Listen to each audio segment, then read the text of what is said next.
Yes we are live now.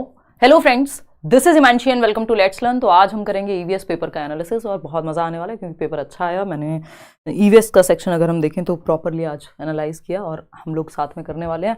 थोड़ा सा इस इंडिया के मैप का यूज़ करेंगे, गिर ना जाए बस। ये बड़ी इंटरेस्टिंग सी चीज़ है, आप चाहें तो मंगा सकते हैं अगर रिसोर्सेज की समस्या ना हो तो, क्योंकि ये क्या है, ये अच्छे से याद करा सकता है आपको इंडिया का मैप, है ना। ये अलग अलग पार्ट्स निकल जाते हैं और ये ऐसे ही मैंने अमेज़ॉन से रैंडमली ऑर्डर कर लिया था और इसमें कोई भी प्रमोशनल एक्टिविटी नहीं है। किसी ने 2 रुपये हमें नहीं दिए हैं, बल्कि हमने इसको खरीदने में 2 रुपये दिए हैं, आई मीन ज़्यादा। तो खैर सभी को गुड इवनिंग, नमस्कार, राम राम, सत श्री अकाल, अस्सलाम वालेकुम, what you feel connected with. तो इस मैप की सहायता लेंगे हम। 2 क्वेश्चन है मैप पे, कम से कम 2 क्वेश्चन आते ही हैं हर साल, है ना। 28 स्टेट्स, 8 यूनियन टेरिटरीज, ठीक है जी। चलिए बहुत बढ़िया। तो सभी को गुड इवनिंग, नमस्कार, राम राम, सत श्री अकाल, अस्सलाम वालेकुम, what you feel connected with. दोबारा तो नहीं बोल दिया मैंने? बोल दिया हो तो कोई बात नहीं, तुम तो चुप रहो।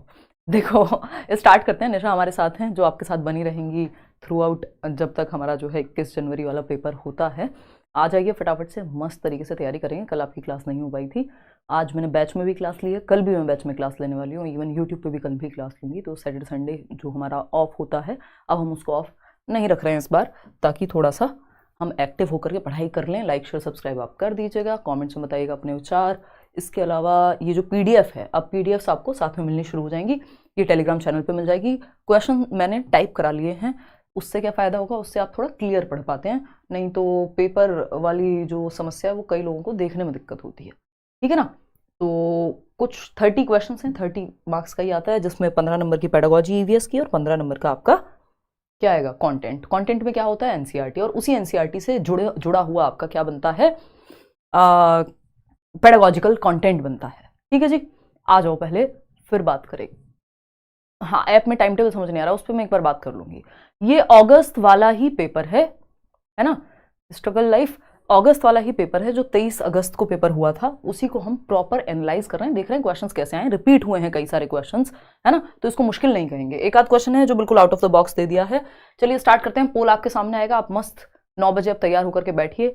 पूरी कोशिश है कि हम मिले हर रोज, एक आध दिन को छोड़ करके। पहला क्वेश्चन है, a teacher wants to select synchronous communication with her students for teaching EVS, which of the following will she choose. देखिए कई सारे क्वेश्चंस आपके कॉमन सेंस से सॉल्व होते हैं, हालांकि common sense is not so common ऐसा कहा जाता है, बट आपको कॉमन सेंस डेवलप करना है एज अ टीचर और एज अ ह्यूमन बीइंग भी।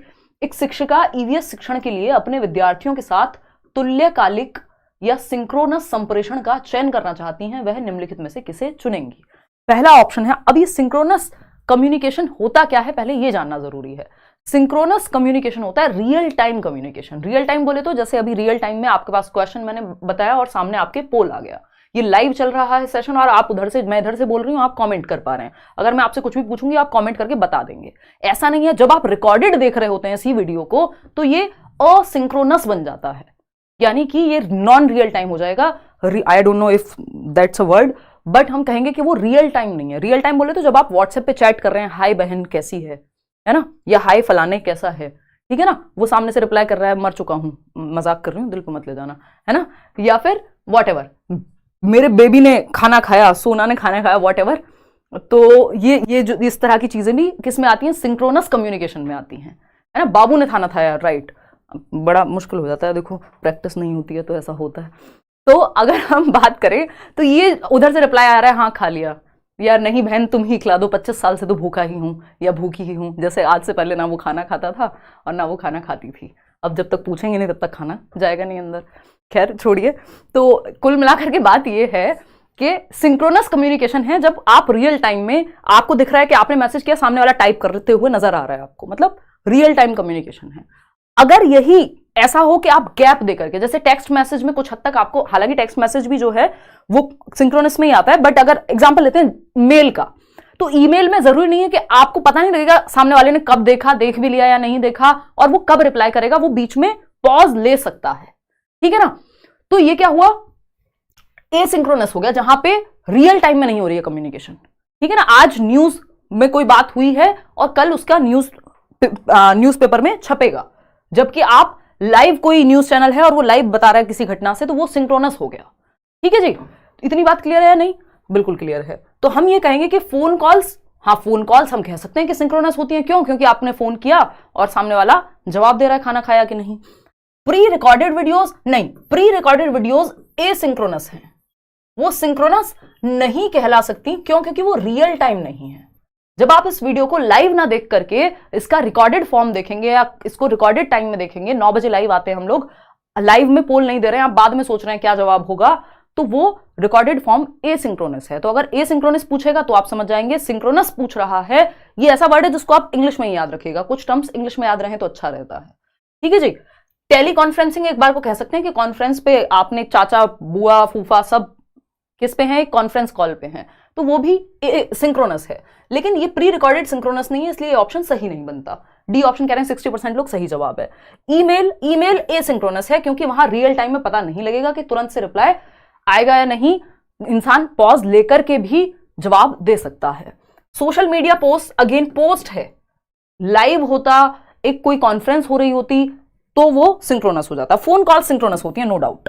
फिर आते हैं थर्ड ऑप्शन पे, इंस्टेंट मैसेजिंग। इंस्टेंट मैसेजिंग जैसे कि आपकी ऑर्कुट पे हुआ करती थी एक टाइम पे मैसेज कौन सा होता है, ये फेसबुक मैसेंजर पे करते थे लोग, अभी भी करते होंगे। जीमेल पे भी एक चैट का ऑप्शन आता है ना। और आई मैसेज या आपका व्हाट्सएप है, वी चैट, और पता नहीं कितने तरह के जो है आपके चाइनीज से लेके और अलग अलग मैन्युफैक्चरर्स या डेवलपर्स जो है आप लाते हैं, जहां पे आप इंस्टेंट मैसेजिंग कर सकते हैं। सबसे ज्यादा हम व्हाट्सएप यूज करते हैं आज की डेट में, या टेलीग्राम हो गया, वो भी इंस्टेंट मैसेजिंग ऐप है। ब्लॉग्स तो आप लिख करके छोड़ देते हैं, जरूरी नहीं है वो रियल टाइम में जो है सामने वाला उस पर रिप्लाई कर रहा हो।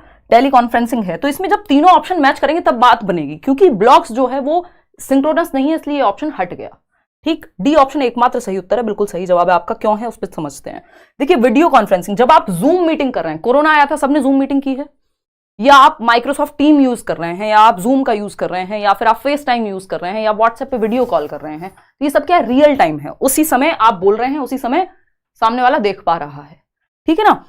ऑनलाइन चैट सेशंस का भी सेम है कि आप टाइप कर रहे हैं, अगले वाले को पता लग रहा है, तुरंत विद इन सेकेंड्स या तुरंत के तुरंत मैसेज डिलीवर हो जा रहा है।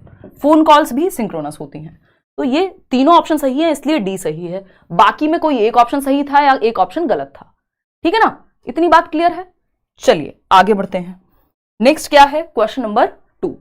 इसका जवाब दीजिएगा पोल में। क्या है ये, एक सिंक्रोनस कम्युनिकेशन है जो हम लोग के बीच में हो रही है। कई लोग कह रहे हैं हम तो लिख रहे हैं मैसेज, लेकिन आप जवाब नहीं देते हो। देखिए, ये थोड़ा सा समस्या है, क्योंकि आप लोग ज्यादा संख्या में होते हैं, और फिर अगर डिस्कशन करना है और जवाब दोनों साथ में दिए जाएंगे तो मुश्किल हो जाएगी।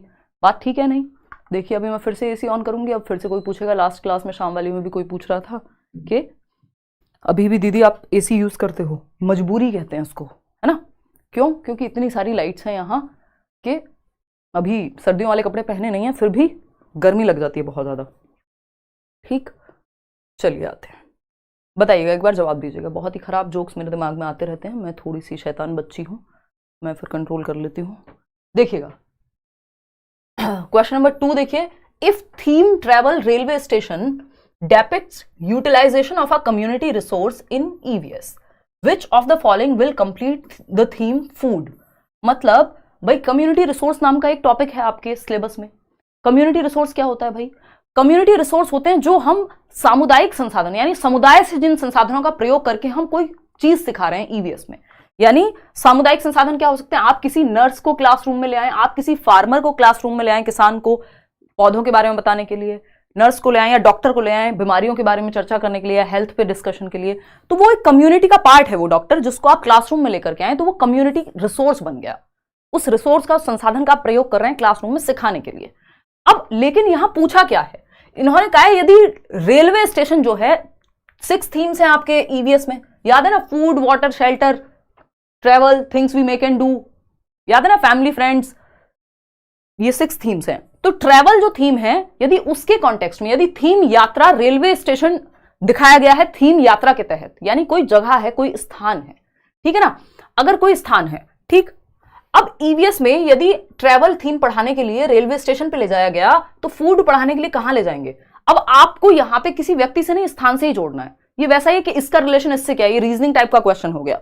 तो एग्रीकल्चरल फार्म, हाँ सही लग रहा है, लेकिन फॉरेस्ट नहीं, हम वहां लेकर के जा रहे हैं जहां एक्टिविटी हो रही है, ठीक है ना। और क्या है, फूड है हमारा जो थीम है। फॉरेस्ट जरूरी नहीं है, जो एग्रीकल्चरल फार्म है, मान लीजिए गन्ने का खेत है या फिर कहीं पे टमाटर लगे हुए हैं या एक फार्म है जिसमें मल्टीपल चीजें बोई जा रही हैं या उगा रहे हैं आप, तो वहां वो ज्यादा बेहतर जगह होगी फूड यानी भोजन थीम को दर्शाने के लिए। जैसे कि ट्रैवल थीम को दर्शाने के लिए क्या, रेलवे स्टेशन एक बेहतर जगह इन्होंने चूज की है।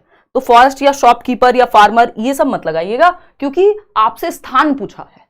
फॉरेस्ट जमता नहीं है और खतरनाक भी हो सकता है बच्चों के लिए। शॉपकीपर, यहां इंसान की बात नहीं हो रही थी, जिस कॉन्टेक्स्ट में पूछा था उसी में पूछना है। फार्मर भी यहां नहीं चलेगा क्योंकि स्थान की बात हो रही थी, उसी कॉन्टेक्स्ट में चूज करना था। चलिए आगे बढ़ते हैं। Option A is the right answer. Question number 3 देखिएगा। क्वेश्चन नंबर 3 देखिएगा, फटाफट से जवाब दीजिएगा पोल में। वाइल टीचिंग, देखिए क्वेश्चंस रिपीट होते हैं सीटेट में बहुत, इसको हल्के में नहीं लेके छोड़ना है कि अरे अब थोड़ी आएगा, वैसा नहीं सोचना। वाइल टीचिंग ईवीएस, अ टीचर्स स्टेटमेंट और question which encourages students to elaborate on an answer either on their own or from the responses of their peers is। कल हम सीडीपी कर रहे होंगे भाई। अगर हम बात करें ईवीएस शिक्षण के दौरान एक शिक्षक का बयान या प्रश्न जो विद्यार्थियों को स्वयं या अपने साथियों की प्रतिक्रियाओं से उत्तर को विस्तृत करने के लिए प्रोत्साहित करे, यानी एक ऐसा क्वेश्चन या स्टेटमेंट जो एनकरेज करता है बच्चों को इलेबोरेट करने के लिए एक आंसर पे। क्या आपने आंसर दे दिया, जैसे हम अभी बात कर रहे थे वो सिंक्रोनस कम्युनिकेशन की, तो मैंने इलेबोरेट किया, एक्सप्लेन किया, और उसमें इन बिटवीन अगर मैं और क्वेश्चंस आपसे पूछती जाऊं तो वो क्या बन जाएगा, प्रोबिंग क्वेश्चन बन जाएगा, है ना। ये प्रोबिंग क्वेश्चन पहले भी आ चुका है, ऐसा नहीं है सब कुछ चीजें जो है रिपीट हुई हैं, एक दो क्वेश्चन को छोड़ दें तो एज इट इज नहीं, हल्का सा ट्वीक करके, एज इट इज भी कई क्वेश्चन है जो रिपीट हुए हैं। तो ऐसे प्रश्नों को खोजपूर्ण प्रश्न या प्रोबिंग क्वेश्चन कहते हैं। प्रोबिंग क्वेश्चन क्या होते हैं, व्यक्ति को या थिंकर को डीप थॉट में इन्वॉल्व करने के लिए पूछे जाते हैं, डीप थिंकिंग के लिए। प्रोबिंग ऐसा है जैसे आप खोज करने निकले हो या खुदाई करने निकले हो, है ना, मतलब डिग अप कर रहे हैं आप उसको और खोद करके देख रहे हैं, उसके जड़ों में जाने की कोशिश कर रहे हैं, किसके, एक टॉपिक के, एक थीम के, what ever the thing is. तो हम यहां पे बात कर लेंगे, अच्छा पानी नहीं होगा तो क्या होगा। एक बच्चे ने बताया जी हम तो प्यासे रह जाएंगे, दूसरा बच्चा बता रहा है कि हम तो कार नहीं धुल पाएंगे जिसमें हम पानी वेस्ट करते हैं, तीसरा बच्चा कुछ और बता रहा है ना। फिर आप कहेंगे अच्छा तो पानी को बचाने के लिए क्या करना चाहिए, इसके क्या कॉन्सिक्वेंसेस हो सकते हैं। एक क्वेश्चन से दूसरा क्वेश्चन, दूसरे से तीसरा क्वेश्चन, आप डीप में जाने के लिए मल्टीपल क्वेश्चंस पूछते हैं, उन्हीं को प्रोबिंग क्वेश्चंस कहते हैं। बात सही है या नहीं है ये बता दो, बस बताओ भाई। यहां से कोई बफरिंग नहीं है, एक बार रिफ्रेश करके चला लो। आप डेली क्लास नहीं लेते हो, राधा दुबे कह रही हैं। राधा आप डेली करेंगे यार क्लास, है ना, थोड़ा सा दिक्कत आ रही है बट डेली करेंगे, अब कोई दिक्कत नहीं है। इवन सैटरडे संडे भी मैं इसीलिए ले रही हूँ क्योंकि बीच में ब्रेक आ गया था, देखिएगा, नहीं तो सैटरडे संडे ऑफ रखते हैं। तो ये प्रोबिंग क्वेश्चंस होते हैं जो इलेबोरेट करने के लिए एक आंसर पे या उसमें और डीप में जाने के लिए पूछे जाते हैं। Conditioning, trial and error, training का यहाँ कोई ताल्लुक नहीं है। क्वेश्चन नंबर 4 देखिएगा फटाफट से। क्वेश्चन नंबर 4 क्या कहता है भाई, ये कहता है Anita prepares a unit plan. Unit plan से भी पहले भी क्वेश्चन आ चुके हैं। Anita prepares a unit plan to teach the theme family. 6 themes हैं, अगेन याद रखना है कितनी थीम बेस्ड टीचिंग होती है ईवीएस में, 6 थीम्स हैं टोटल, 6 थीम है। Which of the following will be the title of her unit plan. Anita prepare कर रही है एक यूनिट प्लान फैमिली टॉपिक पढ़ाने के लिए, तो उनका जो है टाइटल क्या होगा, फैमिली टॉपिक, फैमिली थीम पे बात करने के लिए। देखिए एक यूनिट प्लान में मल्टीपल टॉपिक्स हो सकते हैं। एक यूनिट प्लान 1 महीने के लिए या थोड़े समय के लिए, मल्टीपल मंथ्स के लिए भी बनाया जा सकता है जिसमें मल्टीपल टॉपिक्स होंगे।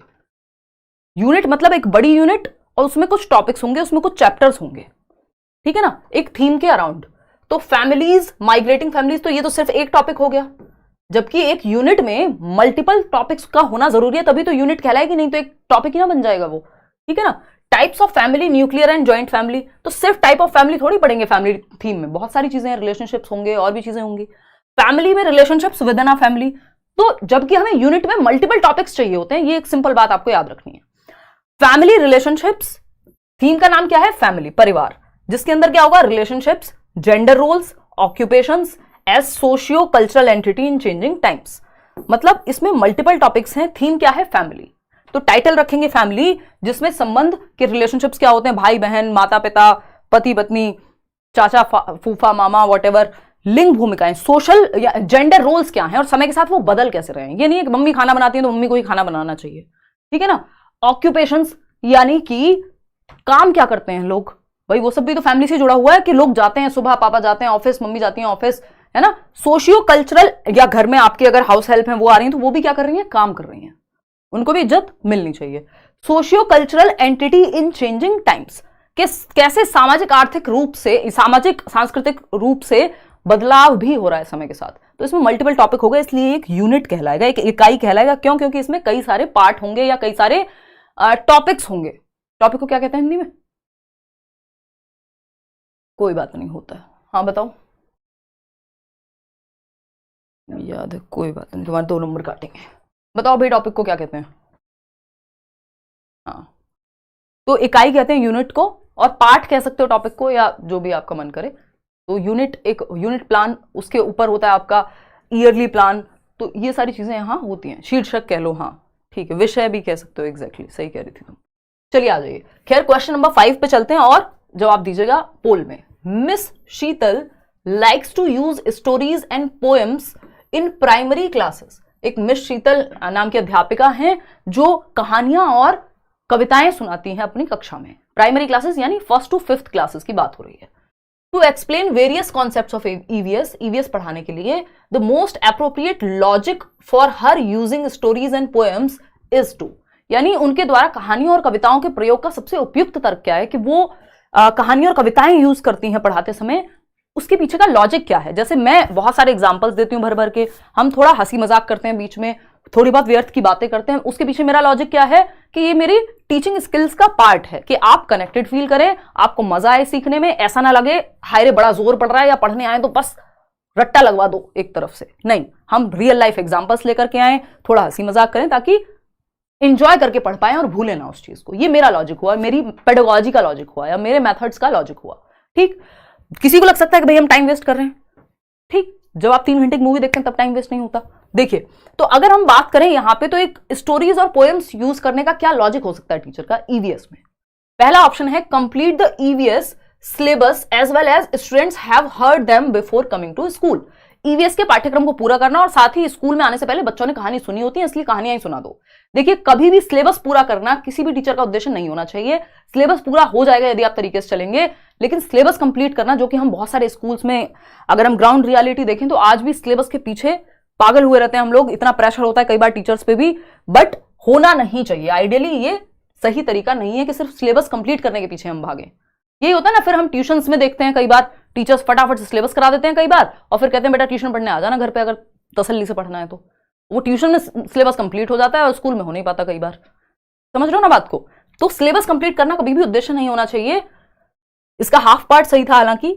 B option is encourage the students to write their own poems and stories. खुद की पोएम्स और स्टोरीज लिखें। तो लैंग्वेज की क्लास थोड़ी चल रही है, ये उद्देश्य थोड़ी होगा। ईवीएस पढ़ाने में उद्देश्य कुछ और होगा। ये लैंग्वेज की क्लास में हो सकता था कि उनको स्टोरी और वो सब, ये ठीक है बात, लेकिन पूरी तरह से ठीक नहीं लग रही है। चलिए फिर भी देखते हैं, कोशिश करते हैं, क्या पता सही हो। अभी इस पे कांटा नहीं लगाएंगे, लेकिन हाँ इसका पक्का है कि सिलेबस कंप्लीट कराना, इसको हम डाइसी रखते हैं बीच में, कहीं ऑप्शन का जैसा बैलेंस बनेगा उसके साथ जाएंगे। Make the students aware of diversity in language and culture. चलो ये बात भी ठीक है, अपनी संस्कृति के बारे में जानेंगे पोएम्स से, स्टोरीज से, और लैंग्वेज के बारे में जानेंगे। जैसे आपने दादी नानी की कहानियां सुनी होंगी, और उससे आपकी भाषा भी बेहतर होती है स्टोरी टेलिंग से, या स्टोरी का जो फॉर्मेट है पूरा। Make the lessons more interactive, enjoyable and interesting. बिल्कुल सही बात है। तो हम ये कह सकते हैं, बी ऑप्शन क्या था, encourage the students to write their own poems and stories. हाँ, इसमें कोई दिक्कत नहीं है, मतलब ये ठीक ही है। हालांकि हम इसको हटा देते अगर सिर्फ एक ऑप्शन चूज करना होता, लेकिन हम मल्टीपल ऑप्शंस यहां चूज कर सकते हैं, ठीक है ना। तो फर्स्ट तो नहीं होगा, क्योंकि सिर्फ पाठ्यक्रम पूरा करना उद्देश्य नहीं हो सकता, लेकिन बाकी तीनों को हम सिरे से नहीं नकार सकते, और तीनों का ऑप्शन हमारे पास है तो हम इसके साथ चले जाएंगे। बीसीडी, बीसीडी कहां बन रहा है आपका? सी ऑप्शन में, तो हम सी के साथ जाएंगे। हाँ ठीक है, हम एनकरेज कर सकते हैं बच्चे अपने किस्से कहानियां लिखें, वो उनके ट्रैवल के किस्से हो सकते हैं, उनके परिवार के किस्से हो सकते हैं, तो कहीं ना कहीं ईवीएस भी वहां इंक्लूड हो जाएगा। तो कई बार या बहुत ज्यादातर बार ऑप्शन पे डिपेंड करता है कि हम आंसर किस तरह से चूज करेंगे, क्योंकि मैं बार बार यही बात कहती हूं, पेडागोजी में 4 ऑप्शन सही हो सकते हैं, लेकिन आपसे पूछा क्या गया है, ऑप्शन किस तरह के अवेलेबल हैं, तो उस हिसाब से बेस्ट चूज करके हमें लेकर के आना है। ठीक, तो C option is the right answer. आगे बढ़ेंगे क्वेश्चन नंबर 6 पर, देखिएगा फटाफट से जवाब दीजिएगा। क्वेश्चन नंबर 6 क्या कहता है भाई? ये कहता है which of the following options is a major objective of teaching EVS from classes 1 to 5। यानी निम्नलिखित में से कौन सा विकल्प कक्षा 1 से 5 तक ईवीएस पढ़ाने का एक मुख्य उद्देश्य है। यानी ईवीएस पढ़ाने के पीछे का मेन ऑब्जेक्टिव, किसी भी सब्जेक्ट को पढ़ाने से पहले आपने कभी लेसन प्लानिंग की होगी, जो पाठ योजना बनाते हैं आप अपनी teaching training, BEd, BTC, DLEd, जो भी आपके डीएड जितने भी कोर्सेज हैं सब में लेसन प्लानिंग होती है, पाठ योजना बनाई जाती है। उसमें आप जनरल ऑब्जेक्टिव्स लिखते हैं कि ये सामान्य उद्देश्य होंगे इस सिलेबस से रिलेटेड, स्पेसिफिक ऑब्जेक्टिव्स होंगे विशिष्ट उद्देश्य इस टॉपिक से रिलेटेड। तो उद्देश्य जरूर परिभाषित होते हैं पहले से ही कि हम किसी चैप्टर को या किसी सब्जेक्ट को पढ़ रहे हैं या कोई भी काम हम कर रहे हैं तो कर क्यों रहे हैं, उसके पीछे का उद्देश्य क्या है। जैसे मैं और आप अभी जुड़े हुए हैं, उद्देश्य है ना पेपर के लिए पढ़ाई कर रहे हैं और जीवन के लिए भी थोड़ा सा सीख ले रहे हैं, ठीक है ना। तो ये क्या हुआ, क्लासेस 1 to 5 में मेजर ऑब्जेक्टिव क्या होगा ईवीएस पढ़ाने का। यानी ईवीएस बोले तो पर्यावरण अध्ययन, पर्यावरण अध्ययन को हम क्या कहते हैं, एनवायरमेंटल स्टडीज। ये कई बार एनवायरमेंटल साइंसेस कह देगा, बट आपको ये याद रखना है, 1 नंबर का क्वेश्चन है। एनवायरमेंटल स्टडीज फुल फॉर्म है ईवीएस की, जो हम प्राइमरी लेवल पे पढ़ रहे हैं। एनवायरमेंटल साइंसेस नहीं है, एनवायरमेंटल स्टडीज में साइंस भी है, आपका एसएसटी भी है और आपका एनवायरमेंट भी है, 3 सब्जेक्ट इंटीग्रेटेड है, ठीक है। तो ये एक्स्ट्रा बातें जो मैं आपको बताते चलूंगी। डी ऑप्शन 74% लोग कह रहे हैं, फटाफट से देखते हैं। Major objective acquiring skills to carry out hands on activities independently, चलो ठीक है। Preparing students for studying science at the middle level, चलो कुछ हद तक मान भी लेते हैं, वैसे ये उद्देश्य होता नहीं है बट मान लेते हैं। मेजर ऑब्जेक्टिव पूछा है, developing in depth understanding of the basic concepts of the subject, चलो मान लिया, अब तीनों ठीक हो गए ऐसे तो। 4th क्या है, helping learners link classroom learning to life outside the school. अब हमें पता है जो नेशनल करिकुलम फ्रेमवर्क 2005 है, 2005 है, राष्ट्रीय पाठ्यचर्या की रूपरेखा 2005 या नई एजुकेशन पॉलिसी जो है, वो सब क्या कहते हैं, नेशनल एजुकेशन पॉलिसी जो राष्ट्रीय शिक्षा नीति 2020 की भी अगर हम बात कर रहे हैं तो ये सब क्या कहते हैं, ये कहते हैं कि बच्चे के स्कूली ज्ञान को आप बाहर के जीवन से जोड़ दीजिए, इससे बेहतर कुछ और नहीं हो सकता। सबसे ज्यादा एक्टिव बच्चा कहां है, डी ऑप्शन में है, बस तो वही सही हो गया। बेशक तीनों अच्छे थे लेकिन आपको तो अपने लिए बेस्ट चुनना है, ठीक है ना।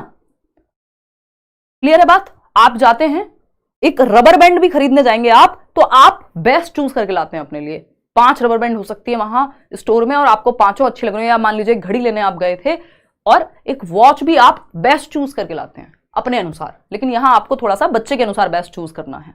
तो बच्चे के अनुसार बेस्ट क्या है, डी ऑप्शन, कि आप बच्चे को उसके क्लासरूम के ज्ञान को बाहर के जीवन से जोड़ रहे हैं, जो कि एनसीएफ कब से कह रहा है। तो सबसे ज्यादा एक्टिव बच्चा डी ऑप्शन में होगा, इसलिए डी ऑप्शन सही है। आगे बढ़ेंगे क्वेश्चन नंबर 7 में, देखिएगा एक बार क्वेश्चन नंबर 7 क्या कहता है, फटाफट से जवाब देंगे पोल में। क्वेश्चन नंबर 7 है, an EVS teacher demonstrates an experiment in class in which an egg sinks in a tumbler with water but floats upon adding salt to the water. Which of the following is the most appropriate explanation she can give to students inquiry? मतलब क्या हुआ भाई, एक EVS की कक्षा में एक प्रयोग प्रदर्शित करती है टीचर जिसमें एक अंडा पानी के ग्लास में डूब जाता है। इस तरह का क्वेश्चन पहले भी आया हुआ है, बस उसी में थोड़ी सी लैंग्वेज चेंज हुई है। इतने क्वेश्चन रिपीट होते हैं जिसमें एक अंडा पानी के ग्लास में डूब जाता है, लेकिन पानी में जब आप नमक मिलाते हैं तो वो तैरने लगता है। कौन, अंडा, चूजा नहीं उसके अंदर का निकल के, ठीक है। तो अगर हम बात करें विद्यार्थियों की पूछताछ के लिए वह निम्नलिखित में से कौन सी सबसे उपयुक्त व्याख्या दे सकती है। अब टीचर इसका एक्सप्लेनेशन कैसे दे कि जो अंडा है वो नॉर्मल पानी में डूब गया, लेकिन जब नमक ऐड किया पानी में तो अंडा तैरने लग गया। यहां पे नींबू भी हो सकता है, कुछ और हो सकता है, ठीक। तो पहला ऑप्शन है, allow each students to conclude on their own by adding different items in water, यानी प्रत्येक विद्यार्थी को पानी में विभिन्न वस्तुएं डालकर स्वयं निष्कर्ष निकालने दे। तो क्या ये चीज वस्तु के बारे में है या डेंसिटी के बारे में है? भाई अगर हम बात कर रहे हैं वो सॉल्ट ऐड करने से जो डेंसिटी बढ़ी है उसकी वजह से हुआ है ये, तो इसमें चीजें कितनी भी ऐड करेगा तो कोई सेंस तो बनेगा नहीं। The egg floats due to density of water, क्या ये सही है? हाँ, सुनने में तो सही लग रहा है, फिर भी देखते हैं। You will learn the correct reason in higher classes, ये कोई तरीका नहीं है कि हम ये कहते हैं आप हायर क्लासेस में सीखेंगे, जो सही रीजन है हम नहीं बता रहे अभी। भाई डिटेल आप हायर क्लासेस में जान सकते हैं, लेकिन थोड़ा सा तो बता ही सकते हो। फिर ये एक्टिविटी कराई क्यों थी? डी ऑप्शन है, conduct and observe the experiment with different amounts of salt, अलग अलग मात्रा में नमक के साथ प्रयोग करें और उसका अवलोकन करें।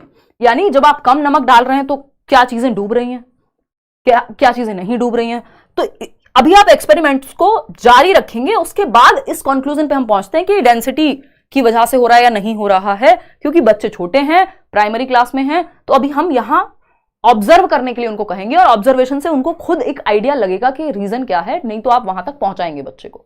तो सीधा जवाब देने से अच्छा होता है कई बार कि आप बच्चे को लीड करें सही जवाब तक। उसको ऑब्जर्व करने का, एक्सपेरिमेंट करने का मौका दें। तो ज्यादा बेहतर ऑप्शन, ज्यादा एक्टिव कहां है बच्चा? डी ऑप्शन में। नहीं तो ये तो आप पहले भी बता सकते थे कि डेंसिटी की वजह से हो रहा है। क्वेश्चन नंबर 8 देखिएगा फटाफट। क्वेश्चन नंबर 8 है, यही आप जिन क्वेश्चन से डरते हैं, अजर्शन यानी अभिकथन और इसका रीजन। 2 क्वेश्चन कम से कम हर सब्जेक्ट में देखने को मिल रहे हैं इस बार। इवन सीडीपी में तो 4-5 क्वेश्चन आ जा रहे हैं इस तरह के स्टेटमेंट और रीजन वाले।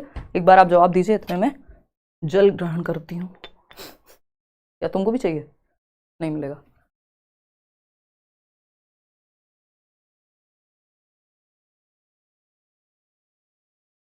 कोई कह रहा है बफरिंग में परेशान कर रखा है। यार शायद शुरुआत में लगता होगा, बट उसके बाद नहीं होनी चाहिए। ये पता नहीं, सिस्टम भी चेंज करा दिया मैंने लास्ट सीटेट से, पता नहीं क्या कहें इसको, नजर कहें किसी की, क्या कहें, ये थोड़ी दिक्कत होने लगी है। लेकिन जिनका इंटरनेट में प्रॉब्लम है उनको ज़्यादा लगता है। ये यहाँ से नहीं हो रही ना, चल रहा है ठीक नहीं है ना? हाँ फिर ठीक है। क्या खोल के चेक कर लिया मॉडम? अच्छा अच्छा फिर ठीक है। हाँ सीडीपी क्लास कल से करेंगे भाई, डोंट वरी, पेपर 1 पेपर 2 दोनों के लिए बीच बीच में अलग अलग सब्जेक्ट्स करते रहेंगे। चलें आगे बढ़ें। 8th क्वेश्चन, बी ऑप्शन कह रहे हैं।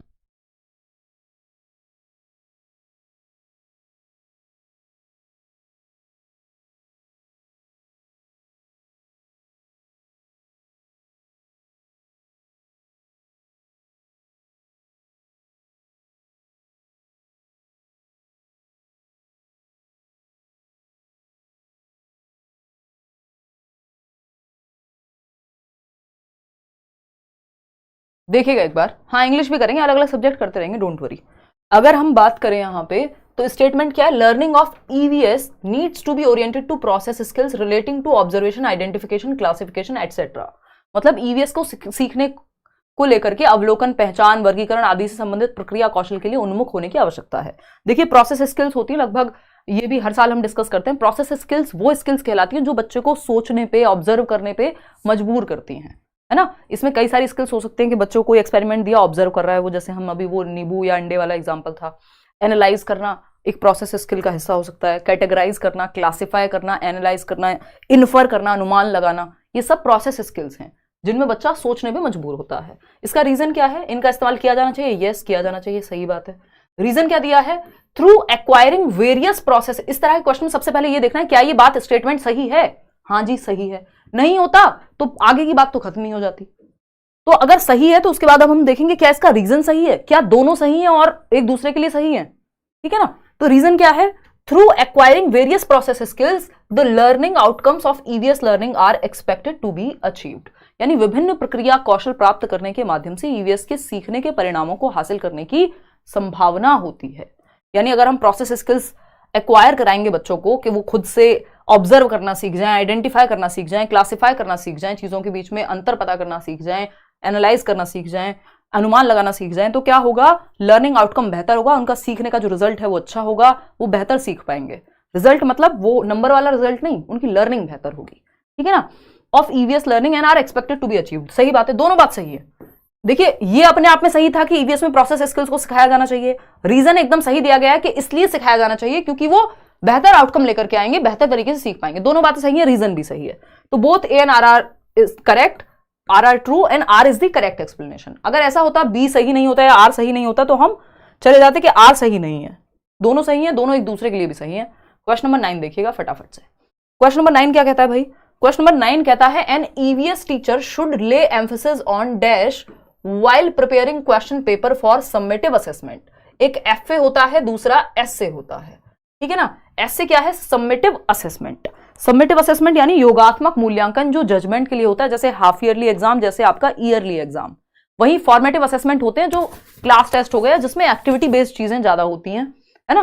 तो यहां पे पूछा जा रहा है कि किस चीज पे फोकस किया जाए समेटिव एग्जाम लेते समय।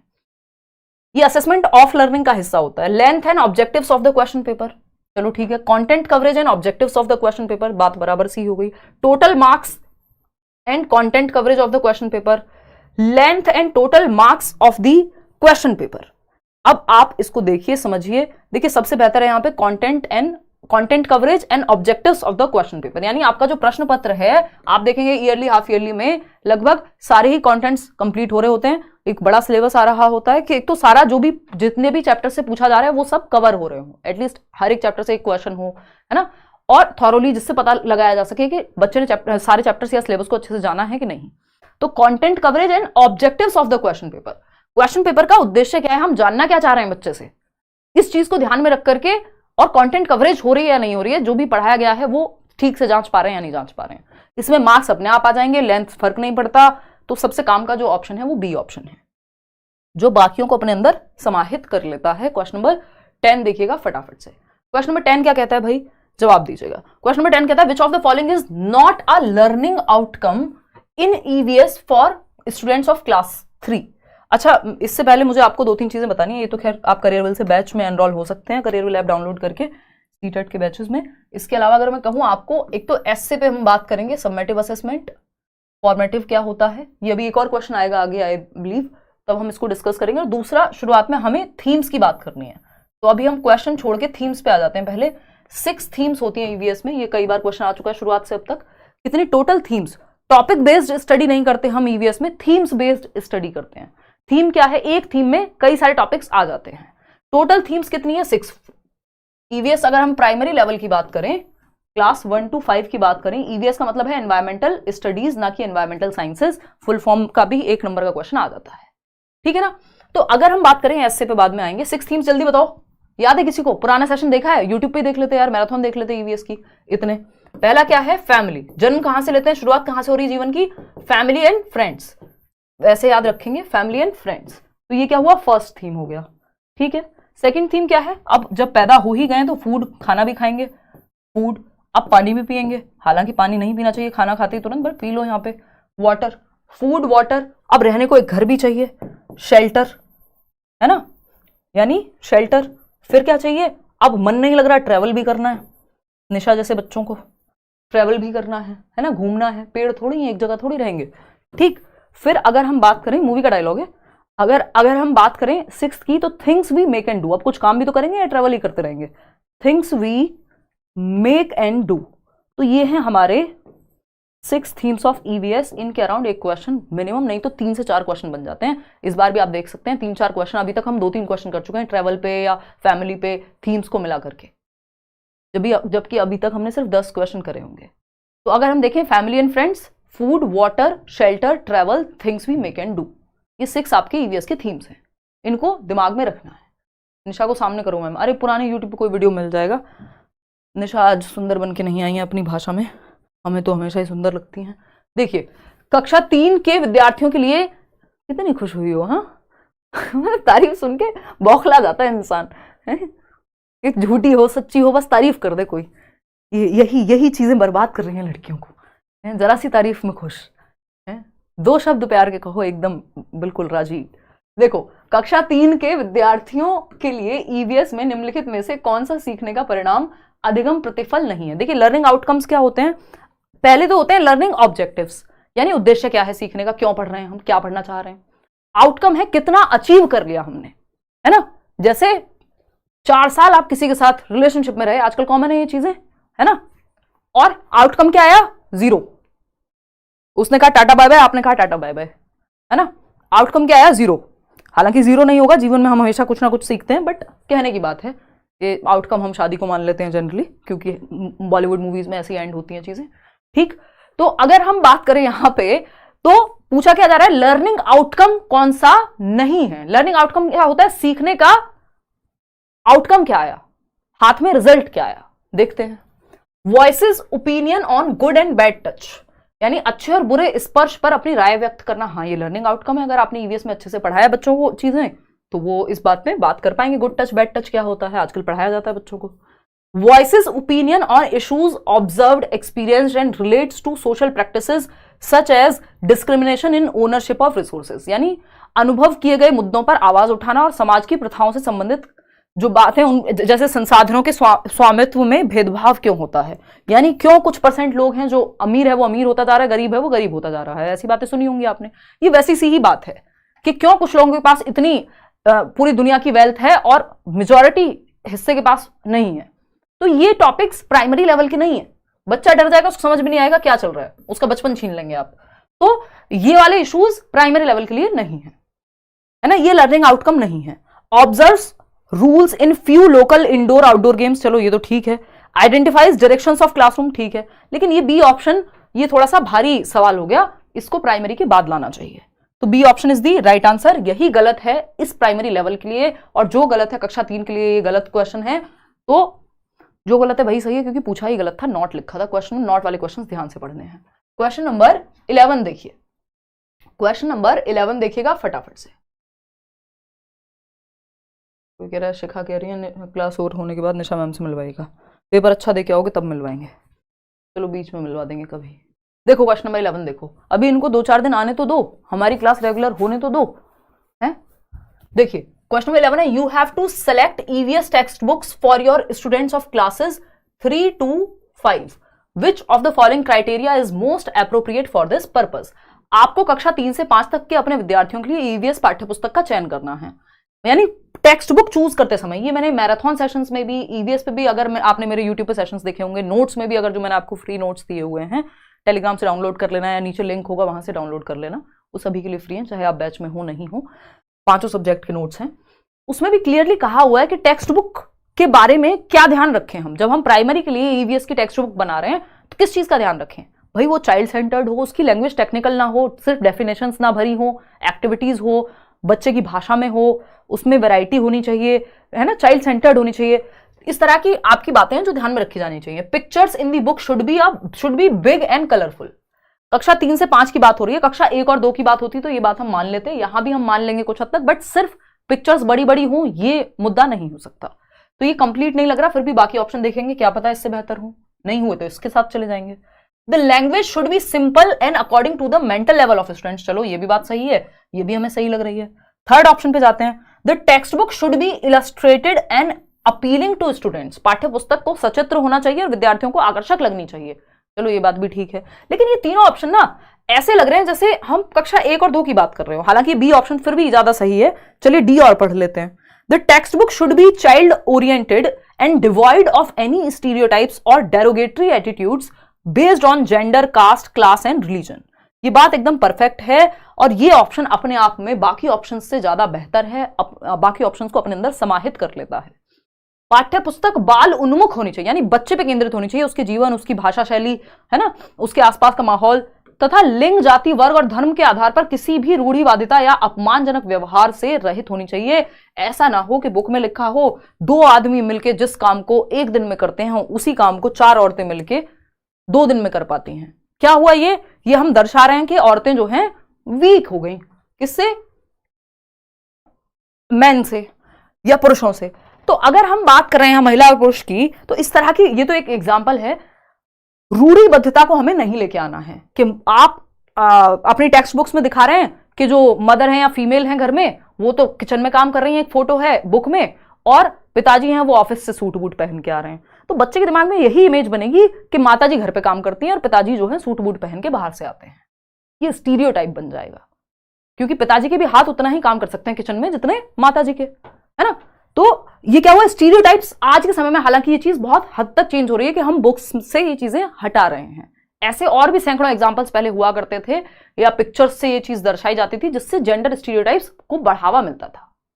ठीक है ना, इतनी बात क्लियर है। D option is the right answer, ये ज्यादा बेहतर कॉम्प्रिहेंसिव आंसर है। चलिए थोड़ा सा स्पीड बढ़ा लेते हैं, कई लोग कह रहे हैं। क्वेश्चन नंबर 12 देखिएगा, इसमें असर्शन है एक, यानी स्टेटमेंट है और उसका रीजन पूछा है। At the primary level EVS has themes instead of topics. यही बात हम अभी कर रहे थे कि प्राथमिक स्तर पर ईवीएस में विषयों के बजाय थीम्स हैं, 6 थीम्स हैं जिसमें बहुत सारे टॉपिक्स हैं, है ना, बहुत सारे चैप्टर्स उन थीम्स के अराउंड बने हुए हैं। वही 6 थीम्स हैं, family and friends, food, water, shelter, travel, things we make and do, यही 6 थीम्स हैं। इन्हीं के अराउंड पूरा सिलेबस आपका डिजाइंड है। अगर हम प्राइमरी लेवल पे बात करें तो ये बात तो सही है, ट्रू है ना। रीजन क्या दिया है इसका, theme based EVS learning is easy for teachers and students as compare to topics, यानी विषयों की तुलना में थीम आधारित ईवीएस सीखना शिक्षकों और विद्यार्थियों के लिए आसान है। क्या ये बात सही है? आप पूरी तरह से गलत नहीं है, बच्चे आसानी से समझ पाते हैं थीम बेस्ड लर्निंग को, लेकिन ये इसका करेक्ट रीजन नहीं है। उसका रीजन क्या है, मतलब ये एकदम फाइनल रीजन नहीं है। जो मेन रीजन है वो ये है कि बच्चे अपने एनवायरमेंट को इंटरकनेक्टेड फॉर्म में देखते हैं। वो ये नहीं देख रहे हैं कि फैमिली है, या फैमिली में जो घर में मान लो पैसे आ रहे हैं और वो उसको यूज कर रहे हैं अलग अलग चीजें खरीदने में, तो वो इकोनॉमिक्स का पार्ट हो गए, है ना। और आपका जो परिवार है, स्नेह है, वो फैमिली का पार्ट हो गए। कोई काम है तो वो वर्क का पार्ट हो गया, नहीं, बच्चा फैमिली को एक यूनिट की तरह देखेगा। ऐसे वो एनवायरमेंट को भी एक यूनिट की तरह देखता है, ये नहीं देखता ये साइंस का पार्ट है, ये ज्योग्राफी का पार्ट है, पेड़ देख लिया तो, है ना। तो वो क्या है, एक इंटरकनेक्टेड फॉर्म में देख पाए बच्चा, इसलिए थीम बेस्ड स्टडी कराई जाती है। वो आसान होती है, ये बात बिल्कुल सही है, लेकिन ये कंप्लीट बात नहीं है। तो हम देखते हैं ए इज फॉल्स, नहीं फॉल्स तो है ही नहीं, both A and R true and R is the correct explanation of A. देखिए करेक्ट नहीं है उतनी हद तक एक्सप्लेनेशन कि हम ये कहते हैं कि ये बिल्कुल करेक्ट एक्सप्लेनेशन है, बट हाँ ये दोनों बातें सही हैं अपने आप में, है ना। अब कई लोग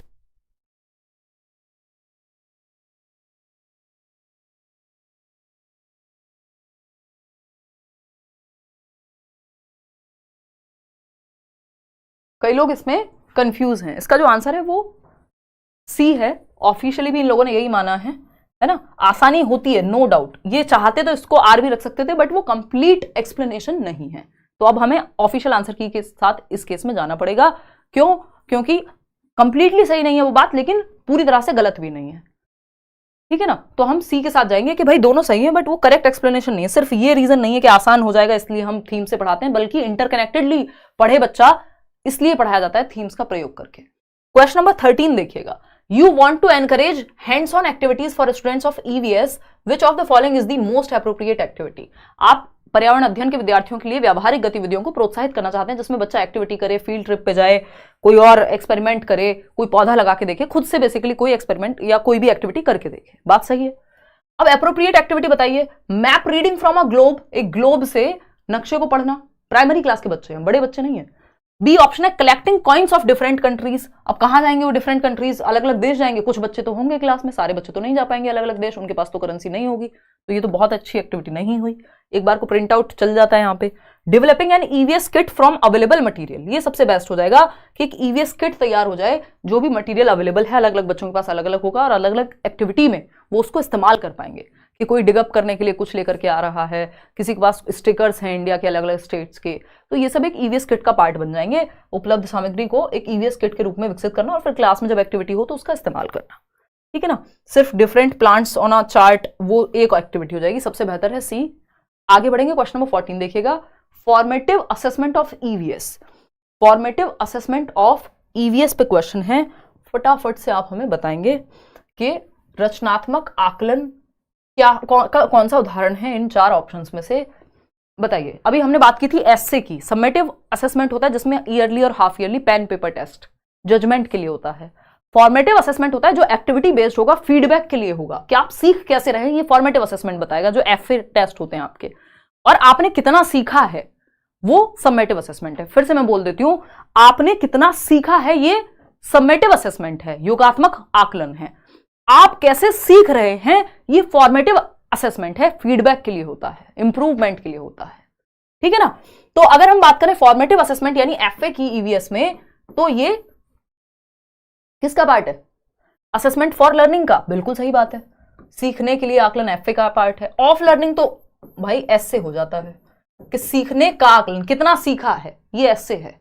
सीखने का आकलन, सीख लिया अब उसका आकलन, सीखने के लिए आकलन, हम सीख रहे हैं, आप पोल में जवाब दे रहे हैं, तो अगर गलत भी देंगे तब भी हम ये आकलन किस लिए कर रहे हैं? क्या आपको फाइनल नंबर मिलेंगे इससे? नहीं, आपको सीखना है अभी कि गलती हो रही है तो कहां और कैसे इंप्रूव करें, तो इसको फॉर्मेटिव असेसमेंट कहेंगे, फॉर लर्निंग में आएगा।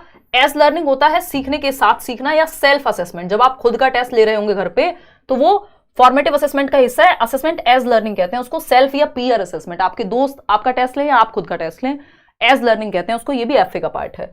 तो ए भी एफए का पार्ट है, सी भी एफए का पार्ट है। अबाउट लर्निंग कुछ होता नहीं है, हम पढ़ते नहीं है, ठीक। जबकि ऑफ जो है वो एसए का पार्ट है। तो ए और सी इज दी राइट आंसर, जो कि सी ऑप्शन में हमें गिवन है, ठीक है। आगे बढ़ेंगे, क्वेश्चन नंबर 15 देखिएगा। अभी 15 क्वेश्चंस और हैं, हम थोड़े स्लो चल रहे हैं, बट डिटेल में डिस्कशन हो तो अच्छा रहता है, क्योंकि आपको सिर्फ ये क्वेश्चंस नहीं करने हैं, आपको ये कॉन्सेप्ट समझना है, एक माइंडसेट तैयार करना है, क्योंकि इन्हीं क्वेश्चंस को घुमा फिरा करके पूछा जाएगा। सिलेबस चेंज नहीं हुआ है, हर साल ऐसे क्वेश्चंस पूछे जाते हैं, रिपीट भी होते हैं, इसमें भी बहुत सारे रिपीटेड क्वेश्चंस हैं प्रीवियस ईयर के, बस हल्का सा ट्वीक करके पूछ लेंगे। क्वेश्चन नंबर 15 देखिए, स्टेटमेंट क्या है? Field trips are an effective pedagogical strategy in EVS, यानी ईवीएस में क्षेत्र भ्रमण के लिए ले जाइए बच्चे को, प्रभावी तकनीक है पढ़ाने की। हाँ बिल्कुल सही बात है। ताजमहल के बारे में बात कर रहे थे, हिस्टोरिकल साइट्स के बारे में बात कर रहे थे, ताजमहल ले गए। आप फसलों के बारे में बात कर रहे थे, किसी एग्रीकल्चरल फार्म ले गए, जो अभी हम बात भी कर रहे थे। बी कीपिंग कैसे होती है दिखाने ले गए, है ना। तो थोड़ा सा सतर्कता के साथ। तो ये क्या है, फील्ड ट्रिप्स एक्टिव तरीका है, बहुत ही अच्छा तरीका है कि बच्चा डायरेक्टली रियल लाइफ में जाकर के देखे किसी चीज को। रीजन क्या है इसका, फील्ड ट्रिप के नाम पे अक्षरधाम और दिल्ली दर्शन होता है ना कई स्कूल्स में, जो लोग या बाहर से भी अगर आप हैं, जैसे मैं जब बुलंदशहर भी रहती थी तो स्कूल से ट्रिप जाती है, वो फील्ड ट्रिप के नाम पे ही जाती है, हालांकि उसको कुछ और ही बना दिया जाता है। जैसे जैसे बच्चे बड़े होते जाते हैं तो पूरी मस्ती वहां होती है, और इसलिए कई लोग जाते भी नहीं है क्योंकि उनको ज्यादा मस्ती नहीं करनी होती है। खैर ये हुई बात, तो ट्रू है ये बात। रीजन क्या है इसका, field trips promote memorisation of objects, events and places. कैसी बात करते हैं,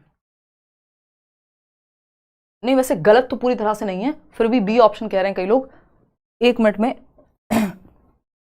चर्चा इस पे करेंगे।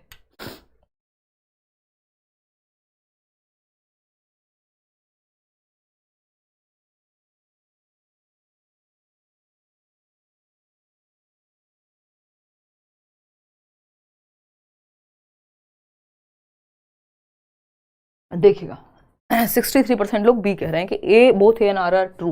देखते हैं, ईवीएस में क्षेत्र भ्रमण प्रभावी शिक्षण शास्त्रीय रणनीति है, बिल्कुल सही बात है ना। क्षेत्र भ्रमण वस्तुओं, घटनाओं और स्थानों की याददाश्त को बढ़ावा देता है। देखिए ये बात पूरी तरह से गलत नहीं है, बट ये सही भी नहीं है। क्यों, क्योंकि memorisation of objects, events and places, सिर्फ मेमोराइजेशन, क्या वो अनुभव नहीं दे रहा, रियल लाइफ एक्सपीरियंस नहीं दे रहा। मेमोराइजेशन तो आप क्लासरूम में रट्टे लगवा करके भी कर सकते थे, है ना। तो ये पूरी तरह से सही हम इसको नहीं मानेंगे। एक नजर में सही लग सकता है, मेमोराइजेशन अपने आप हो जाएगा, लेकिन अनुभव पे फोकस होता है यहाँ पे, है ना। मेमोराइज तो आप घर पे बिठा करके पिक्चर दिखा के करवा सकते थे, तो रियल लाइफ एक्सपीरियंस देने के लिए हम यहाँ पे ये काम करते हैं। A is true but R is false. D option is the right answer, ना कि बी। ठीक है, आगे बढ़िएगा। अगर आप श्योर हैं कि आर फॉल्स है तो फिर तो कोई दिक्कत उसमें माननी ही नहीं है, उसको गलत मानने में। क्वेश्चन नंबर 16 देखिएगा, विद रिस्पेक्ट टू गुजरात, अब आपका मैप वाला क्वेश्चन आ गया, the locations of Uttar Pradesh and Andhra Pradesh respectively are. अब आप में से कई लोग होंगे जो गुजरात बैठे होंगे, होगा ही कोई ना कोई, है भाई। उत्तर प्रदेश से कई सारे लोग देख रहे होंगे, I am sure. Andhra Pradesh से भी होंगे कुछ लोग, है ना, इंग्लिश मीडियम वाले लोग भी हैं अपने साथ। तो गुजरात के सापेक्ष उत्तर प्रदेश और आंध्र प्रदेश की क्रमशः स्थितियां हैं। गुजरात के सापेक्ष, गुजरात कहाँ है ये नजर आ रहा है मुझे इस मैप पे। ये मैप शुरुआत में दिखाया था ना, ये निकल के आ जाएगा अगर मैंने हल्का सा सीधा कर दिया इसको। गुजरात को निकाल के दिखाएं, ये रिफ्लेक्शन होगा। तो अगर हम बात करें, आपको पता है गुजरात यहां है, और ये क्या है बताओ, बताओ मैडम क्या है ये, ईस्ट है कि वेस्ट है, सो गई हो, ये वेस्ट हो गया। ठीक, गुजरात को हमने निकाल दिया यहां से, तो ये वाला पार्ट गुजरात हो गया, वेस्ट है ना ये। तो अगर हम देखें गुजरात के सापेक्ष, हमें क्या देखना है, गुजरात के सापेक्ष उत्तर प्रदेश। उत्तर प्रदेश ये रहा, बड़ा राज्य है, बड़ी मुश्किल से निकलेगा, है ना। निकाल दिया हमने उत्तर प्रदेश को। वाह, उत्तर प्रदेश के साथ साथ मुझे लग रहा है बिहार भी साथ में आ गया, कोई बात नहीं, ज्यादा प्यार है दोनों में। देखिएगा, तो अगर हम कहें ये आपका गुजरात उत्तर प्रदेश के सापेक्ष में, गुजरात से उत्तर प्रदेश किधर है, तो गुजरात यहां हो गया, उत्तर प्रदेश हल्का सा ऊपर जाएंगे आप, और मतलब नॉर्थ में ऊपर की तरफ है यहां से गुजरात के सापेक्ष में, और क्या है ईस्ट की तरफ है, गुजरात वेस्ट में है, तो नॉर्थ ईस्ट हो गया। और अगर दूसरा चीज क्या है, आंध्र प्रदेश यहां नीचे है ये, तो ये साउथ ईस्ट हो गया। तो आंध्र प्रदेश साउथ ईस्ट में हो गया और उत्तर प्रदेश नॉर्थ ईस्ट में हो गया। किसके सापेक्ष में, गुजरात के सापेक्ष में। खेलने में बहुत मजा आ रहा है, आप लोग बोर हो रहे होंगे, बट आप ये करके देखिएगा एक्टिविटी, ये मैप जरूर मंगाइएगा, अगर मंगा सकते हैं तो बहुत मजा आएगा आपको। दिन में 2 बार खेलिएगा, तबियत एकदम अच्छी रहेगी, है ना। जिनको मैप याद ना होता हो उनको भी हो जाएगा, क्योंकि ये इतनी बार निकालोगे और लगाओगे ना इसको। तो हमने देखा गुजरात के सापेक्ष में उत्तर प्रदेश कहाँ है, नॉर्थ ईस्ट में, क्योंकि ऊपर की तरफ है तो नॉर्थ, और इधर है तो ईस्ट की तरफ हो गया, ईस्टर्न स्टेट्स की तरफ। वहीं अगर हम आंध्र प्रदेश देखें तो आंध्र प्रदेश कहाँ है, गुजरात यहाँ, आंध्र प्रदेश है नीचे की तरफ, यानी साउथ हो गया, और दूसरा नीचे भी ईस्ट की तरफ, तो साउथ ईस्ट इसमें बताया हुआ है ये डायरेक्शंस भी, ठीक है ना। तो हम ये कहेंगे नॉर्थ ईस्ट और साउथ ईस्ट। बस इस बात का ध्यान रख लेना, पहले उत्तर प्रदेश पूछा है तो पहले उत्तर प्रदेश की डायरेक्शन बतानी है, ऐसा ना हो आप आंध्र प्रदेश की बता दें पहले और साउथ ईस्ट पहले लगा दें, और वो हो जाएगा गलत, क्योंकि क्वेश्चन ने पूछा कैसे, पढ़ के समझना बहुत जरूरी हो जाता है। ठीक है जी, उत्तर प्रदेश को उत्तर प्रदेश की जगह पे लगा देते हैं, और इंटरेस्टिंग है ये काफी। इवन आप अपने बच्चों, कई लोगों के बच्चे भी होंगे, उनको भी आप अभी से मैप, हमारे समय पे नहीं होता था, मैं बड़ी दुखी होती हूँ जब ये चीजें देखती हूँ, तो या हम कह सकते हैं उतने प्रिविलेज नहीं थे, गाँव में थे, तो लेकिन मजा बहुत आता है ये सब करने में, है ना। चलिए खैर, तो ये हुई एक क्लियर बात। वाओ, सारे स्टेट्स निकल गए। निशा बाद में लगा लेना भाई, ठीक है ना। देखिए अगर हम बात करें यहाँ पे, अगर हम बात करें सिंपली क्या है देख लेते हैं एक बार। अगर हम देखें तो गुजरात यहाँ कहीं है, किधर वेस्ट में। अगर हम देखें उत्तर प्रदेश ऊपर कहीं है, और किधर है ईस्ट की तरफ। तो यहां से अगर हम देखें तो ये क्या है, पहले तो ऊपर जाना पड़ेगा नॉर्थ और ईस्ट। यहां कहीं आंध्र प्रदेश है, थोड़ा और नीचे कहेंगे तो साउथ की तरफ जाएंगे, और ईस्ट की तरफ तो साउथ ईस्ट। तो north east and south east, जो कि थर्ड ऑप्शन में है। C option is the right answer over here. Clear सी बात है। इसको नॉर्थ ईस्ट और साउथ वेस्ट नहीं कर देना है, दूसरा नॉर्थ वेस्ट और साउथ ईस्ट उल्टा सीधा नहीं कर देना, नहीं तो आंसर चला जाएगा। 1 नंबर का फ्री का क्वेश्चन है। 2 क्वेश्चन कम से कम मैप पे आते हैं, हर साल आते हैं। और क्वेश्चन नंबर 17 देखिएगा। Ram plays cricket with his, या रमा ही है प्रॉपर इस बार तो, Rama plays cricket with his friends every evening, which energy does he use to play cricket. वैसे ही राम ही होगा, बट इनके ट्रांसलेशन में गड़बड़ हुई होगी, इंग्लिश में रमा लिख देते हैं कई बार ये लोग, रामा लिख देते हैं। तो राम जो है क्रिकेट खेलता है, क्योंकि हिज लिखा हुआ है, क्रिकेट खेलता है अपने दोस्तों के साथ हर एक शाम को। आप में से कुछ लोग भी खेलते होंगे, आपके बच्चे खेलते होंगे, आपके दोस्त यार खेलते होंगे, ठीक है ना। नहीं खेलते हैं तो कुछ खेलिए। Which energy does he use to play cricket. जब राम रोज शाम को क्रिकेट खेलने जाता है तो कौन सी एनर्जी खर्च होती है या निकलती है। तो ये क्या हुई, सी ऑप्शन मस्कुलर एनर्जी। 92% लोग बिल्कुल सही जवाब दे रहे हैं, मांसपेशियों की ऊर्जा। क्योंकि खाना खाया हमने, उस खाने से क्या जनरेट हुई, केमिकल एनर्जी। उस केमिकल एनर्जी को जब हम मस्कुलर, हम एक डंबल उठा रहे हैं जिम में, या हम ये वजन उठा रहे हैं, मान लीजिए ये 1 लीटर की बॉटल भी अगर उठाई जा रही है तो इसमें कौन सी एनर्जी यूज हो रही है। कोई पुशअप मार रहे हैं आप, दौड़ लगा रहे हैं, है ना। तो ये सब में क्या यूज होगा, मसल्स का यूज कर रहे हैं, तो मस्कुलर एनर्जी यहां यूज हो रही है, ठीक है ना।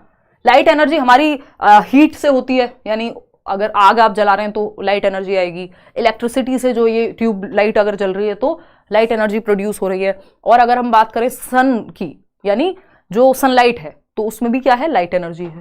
केमिकल एनर्जी की हमने बात कर ली, जब चेंजेस होंगे, जैसे आप खाना खा रहे हैं तो केमिकल एनर्जी प्रॉपर जनरेट होगी। साउंड एनर्जी आपको पता ही है कि जो वाइब्रेशन से क्रिएट हो, ठीक है ना। तो C option is the right answer over here.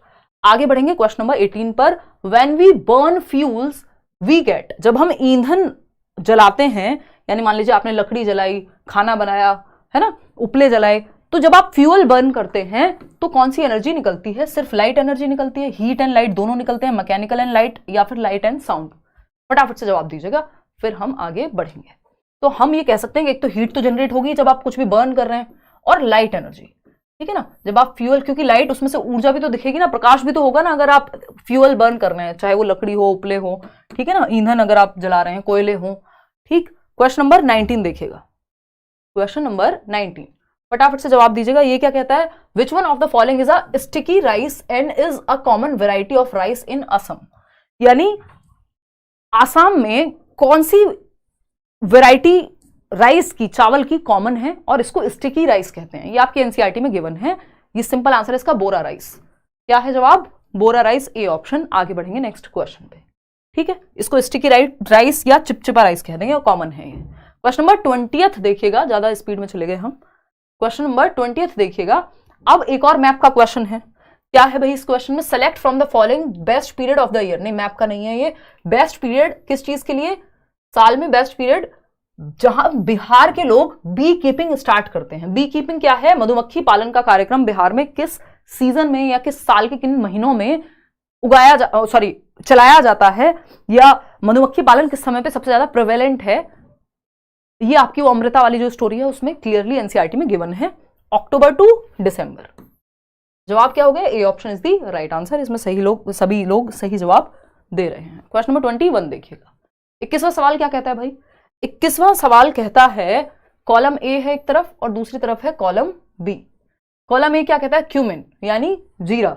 ये भी क्यूमिन सीड्स की बात, ये सारी एनसीईआरटी में गिवन है चीजें। अगर आपने एनसीईआरटी की समरी नहीं की है तो यूट्यूब पे मैंने कराई हुई है, चैप्टर वाइज उसको देख लो एक बार, नहीं तो मैंने एनसीईआरटी के फ्री नोट्स भी दिए हुए हैं, ठीक। डिस्क्रिप्शन बॉक्स में आपको लिंक मिल जाएगा, वीडियो के नीचे जाएंगे आप तो मिल जाएगा। अगर हम बात करें जीरा की, तो ये क्या होता है, स्मॉल बट फ्रेग्रेंट, छोटा छोटा होता है बट खुशबूदार होगा। बिल्कुल सही बात है। चलिए, हमें पता ही नहीं है कि जीरा क्या होगा, हमने मान लिया हमें नहीं पता, ठीक है। उल्टा शुरू करें, चिलीज अगर आप पढ़ेंगे तो ये साउथ अमेरिका में जनरेट हुई थी, एनसीईआरटी में प्रॉपर्ली दिया हुआ है। क्लोव की अगर हम बात करें, लौंग की, तो ये नेल के जैसा दिखता है, कील की तरह दिखता है लौंग। इतना तो पहचान ही लेगा कोई भी व्यक्ति जिसने एनसीईआरटी नहीं भी पढ़ी, वो लौंग के नाम पे इतना तो पहचान लेगा कि कील की तरह दिखती है। मिर्च साउथ अफ्रीका से आई है, साउथ अमेरिका से आई है, ये जिसने पढ़ा होगा उसी को पता होगा। लेकिन लौंग की गारंटी है कि क्लोव जिसने भी देख लिया उसको पता है कि एक नेल की जैसी, कील की जैसी दिखती है। तो इसका मतलब क्या हो गया, डी का फर्स्ट। क्या डी का फर्स्ट किसी ऑप्शन में दिख रहा है आपको? डी का 4 है नहीं, डी का 2 है, डी का 2 है नहीं, डी का फर्स्ट। सिर्फ एक ही जगह पे आपको बाकी ऑप्शंस चेक ही नहीं करने। यही होती है ट्रिक, जिसको हम ट्रिक के नाम पे बहुत बड़ी बड़ी बातें करके क्या करते हैं, वीडियो देख लेते हैं, चीजें कर लेते हैं, है ना। उसमें कोई दिक्कत नहीं है, बट ये सिंपल तरीका है कि आपने डायरेक्ट एक भी आपको समझ आया उससे मैच करके देख लो, क्या इसके साथ कोई और ऑप्शन है, नहीं है तो सीधा खत्म।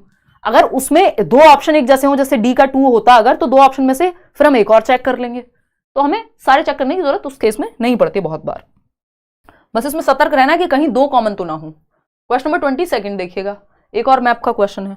देखिए, द कोस्टल स्टेट और union territory of Bay of Bengal, Bengal की खाड़ी का तटवर्ती राज्य या केंद्र शासित प्रदेश कौन सा है?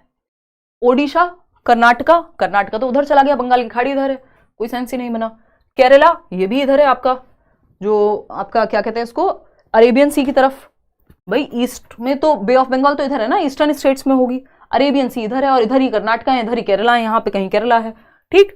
तेलंगाना, तेलंगाना डायरेक्ट नहीं पड़ेगा, अगर आप देखेंगे यहां तो तेलंगाना जो है डायरेक्ट नहीं पड़ेगा, कोस्टल एरिया में नहीं पड़ेगा। तो यहां पे बचता क्या है ऑप्शन, ओडिशा का। यहां पे आप देख पा रहे होंगे ये बे ऑफ बंगाल से बिल्कुल बाउंड्री पे है ना, बिल्कुल क्या है, बाउंड्री पे है बे ऑफ बंगाल की, यहां हम कह सकते हैं सीमाओं पे है। इतनी बात क्लियर है या कोई दिक्कत परेशानी दर्द समस्या इस बात को समझने में आपको हो रही है? ये रहा ओडिशा। तो ओडिशा को अगर हम यहां लगाएंगे तो हमें पता लग जाएगा कि बिल्कुल कोस्टल एरिया पे है ना।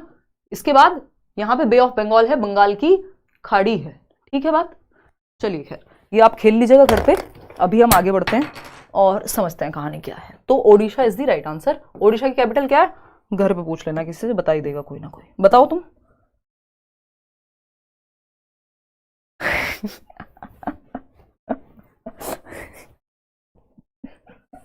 बहुत बढ़िया, चलिए कोई बात नहीं, होता है, इट्स ओके। भुवनेश्वर, राइट। किसने जवाब दिया, अंबिका ने, बिल्कुल। चलिए खैर, क्वेश्चन नंबर 23 वैसे कैपिटल पूछता नहीं है आपसे, आपका दिन खराब हो तो पूछ सकता है, पेपर में आपके नहीं पूछा जाता है, बट पता होना चाहिए। 28 राज्य हैं, 8 यूनियन टेरिटरीज हैं, केंद्र शासित प्रदेश हैं, इतना भी हमें पता होना चाहिए। जम्मू एंड कश्मीर के बाइफर्केशन के बाद थोड़ा सा ध्यान रखना है कि लद्दाख और जो JNK है, देखिएगा फटाफट से आगे बढ़ें। सॉरी, लेह और जो आपका जम्मू है अलग हो चुके हैं। देखिएगा 23 की अगर हम बात करें, 2 यूनियन टेरिटरी बन गए। अबाउट द फॉरेस्ट के बारे में बात की है, फॉरेस्ट के बारे में, torang means forest in Kurukh language, बिल्कुल सही बात है। कुडुक भाषा में तोरांग का मतलब जंगल होता है। The village council, panchayat in Jharkhand decides which family will get how much land for farming by lottery. Jharkhand में ग्राम परिषद तय करती है कि लॉटरी के माध्यम से तय करती है किस परिवार को कितनी भूमि दे। नहीं, वो टिन का सिस्टम है, पर लैंड, टिन पर लैंड और इस तरह का, ये नहीं है आपकी एनसीईआरटी में गिवन है। ये कुडुक वाला भी एनसीईआरटी में गिवन है। The right to Forest Act 2007 gives the right to people who have been living in the forest for at least 15 years, नहीं 25 years if I am not wrong, तो 25 साल है ना, 20 या 25 साल है। एक बार एनसीईआरटी में जब रिवाइज करेंगे, 15 साल नहीं है लेकिन। About 3/4 people in Mizoram are linked to the forest, ये बात एकदम सही है, एनसीईआरटी में गिवन है। तो ए और डी हमें यहां सही लग रहे हैं, ऑप्शन है, हाँ D option is the right answer over here. 40% लोग ही सही जवाब इसका दे पा रहे हैं। आगे बढ़ते हैं, question number 24, what is the mass of an object with a density of 24 ग्राम प्रति ml and a volume of 6 ml। अब ये क्वेश्चन ऐसा है जो जनरली नहीं पूछा गया है, अगर हम प्रीवियसली देखें तो ये बिल्कुल आउट ऑफ सिलेबस कह लो आप इसको। आउट ऑफ सिलेबस इसलिए नहीं कह सकते, अगर आप प्राइवेट स्कूल की बुक्स उठा करके देखोगे या फिर आप साइंस की 6th 7th 8th पढ़ लोगे, क्योंकि वो भी इन्होंने कहा हुआ है कि प्राइमरी का सिलेबस होगा, लेकिन लिंकेज जो है उस सब्जेक्ट की, टॉपिक्स की, वो 6th 7th 8th तक भी जा सकती है। तो उस केस में इस टॉपिक को अलग से तैयार कर लीजिएगा इस बार, यूट्यूब पे कोई वीडियो देख के, या आपके ईवीएस वाले सर करा देंगे, ठीक है ना। तो what is the mass of an object, तो बताइएगा फटाफट से। देखो, मास का फॉर्मूला याद रखने का सीधा तरीका है MdV। MdV बोले तो MTV नहीं है ये, जिसपे आप बचपन में गाने वाने देखा करते थे। MdV यानी मास बराबर डेंसिटी अपॉन में वॉल्यूम, ठीक। इसको हम रखेंगे और चेंज वेंज कर आके हमारी वैल्यू निकल करके आएगी 144 ग्राम। या सीधा भी इसका फंडा भी कई लोग लगा देते हैं, बट उसमें हम नहीं जाएंगे। इसको आप प्रॉपर्ली इस टॉपिक को देख लीजिएगा, नहीं तो हम कभी डिस्कस कर लेंगे। इसको डिटेल में पढ़ना मुझे भी पड़ेगा, क्योंकि ये अगेन साइंस में चला जाता है। क्वेश्चन नंबर 25 की अगर हम बात करें तो, क्योंकि ऐसे क्वेश्चंस का कोई भरोसा नहीं है, इस बार एक आया है अगली बार आए ही ना, क्योंकि इस तरह क्वेश्चन, ये मास वाले क्वेश्चन देखने को मिलते नहीं है। अगर हम बात करें यहां पर क्वेश्चन नंबर 25 की, consider the following statements about snakes and identify the incorrect one from the following. देखो ये सांपों के बारे में पता नहीं कितनी बार क्वेश्चन रिपीटेडली आया है। सांपों के बारे में निम्नलिखित कथनों पर विचार कीजिए तथा निम्नलिखित में से गलत कथन को चिन्हित कीजिए। They swallow their food whole, यानी वो अपने भोजन को निगल जाते हैं, ठीक है।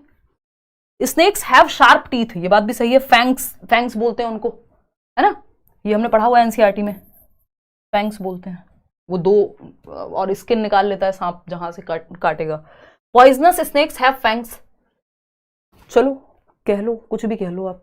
They chew up their prey, fangs होते हैं, बिल्कुल ठीक है। They chew up their prey, वो अपने शिकार को चबाकर खाते हैं। मगरमच्छ है, मगरमच्छ भी चबाते कहां होंगे, मतलब गाय थोड़ी है कि भैया जुगाली करके खाएगी, है ना, वो डंक मार करके निपटा देंगे, वो अजगर वजगर पे मत ले जाना। तो इन जनरल बात हो रही है, तो ये हम एनसीईआरटी में नहीं पढ़ते हैं कि वे अपने शिकार को चबाकर खाते हैं, ये यहां गलत हो जाएगा, बाकी तीनों चीजें सही हैं। चलिए आगे बढ़ते हैं। D option is the only right answer over here. देखा ना इसमें क्या जवाब दिया था सबने, डी डी डी, तो उल्टा दे दिया, अच्छा 71%, सही है, सही है, परफेक्ट दिया है, कोई दिक्कत नहीं। मुझे लगा 5% लोगों ने, उनका पता नहीं क्या हो गया आप लोगों को। क्वेश्चन नंबर 26, 4 क्वेश्चन और हैं, ये पता नहीं कितनी बार रिपीट हुआ है। Bronze is an alloy made by melting the following. अब ब्रॉन्ज का अलॉय याद कर लीजिएगा प्लीज, ये 2016 से लेके इवन उससे भी पहले से कई बार पूछा जा चुका है, सेम, बस पूछ लेगा ब्रॉन्ज किसका मिक्सचर से बनता है या अलॉय किसका है। तो आपको सिंपली पता करना है कि कॉपर एंड टिन या टिन एंड कॉपर, सिंपल। ये तो याद रखने वाला क्वेश्चन है। अगर जैसे वो मास वाला क्वेश्चन रिपीट होने लग जाए तो आपको फिर फॉर्मूला दिमाग में रखना पड़ेगा, जैसे टाइम स्पीड डिस्टेंस का आया करता था, इस बार मास दे दिया इन्होंने। टिन एंड कॉपर का अलॉय है, मिश्रण है क्या, ब्रॉन्ज, कांसा जिसको हम कह रहे हैं। तो A option is the right answer. Question number 27, question number 27 क्या कहता है भाई, select the correct statement about the elephants. अब एलिफेंट्स के बारे में जीवन पर्यंत से, जब से सीटेट है तब से आज तक क्वेश्चंस आते रहे, आते रहेंगे। क्या है पूछा है, क्या सही है एलिफेंट्स के बारे में। आ 3 month old baby elephant generally ways about 100 kg, यानी 3 महीने के हाथी के बच्चे का जो वजन होता है वो 100 किलोग्राम होता है। सही है कि गलत है, मैं क्यों बताऊं, आप खुद से ट्राई करो। An adult elephant can eat more than 200 kg of leaves and twigs in 1 day। वयस्क हाथी जो होता है, एक अडल्ट एलिफेंट, वो 200 किलोग्राम तक एक दिन में खा सकता है। कहा जाता है ना, हाथी खरीदना इजी है, पालना मुश्किल है, जैसे हमारी कार। हर बार सर्विस पे जाएगी, आंसू लेकर के आएगी। क्वेश्चन नंबर सी, मतलब ऑप्शन नंबर सी देखिए, खैर इतने ठीक है स्थिति आप लोगों की दुआ से, बट ये कहा जाता है ना, तो इसका मतलब डाइट ज्यादा होती है हाथी की, कि खरीदना इजी है, पालना मुश्किल है। अगर हम बात करें, elephants do not rest very much, they sleep for only 2 to 4 hours in a day. यानी हाथी बहुत अधिक आराम नहीं करते, वे 2 से 4 घंटे ही सोते हैं।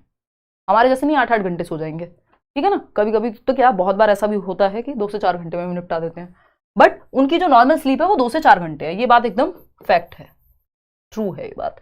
Elephants like to play with mud and water, भाई वो कीचड़ और पानी के साथ उनकी स्किन को ठंडा रखता है मड एंड वाटर, इसलिए खेलना पसंद करते हैं। अब 53% लोग तो डी ऑप्शन दे रहे हैं, बाकी के लोग हैं कंफ्यूज। 27% लोग जो हैं ए दे रहे हैं, 9% हैं बी कह रहे हैं, सी है 11%, मतलब हर ऑप्शन वाले लोग हैं।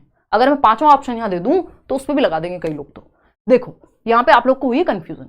एक 3 महीने का जो बेबी एलिफेंट होता है, उसका जो वेट है वो 100 किलोग्राम नहीं 200 किलोग्राम होता है, 200 kg, ठीक है जी।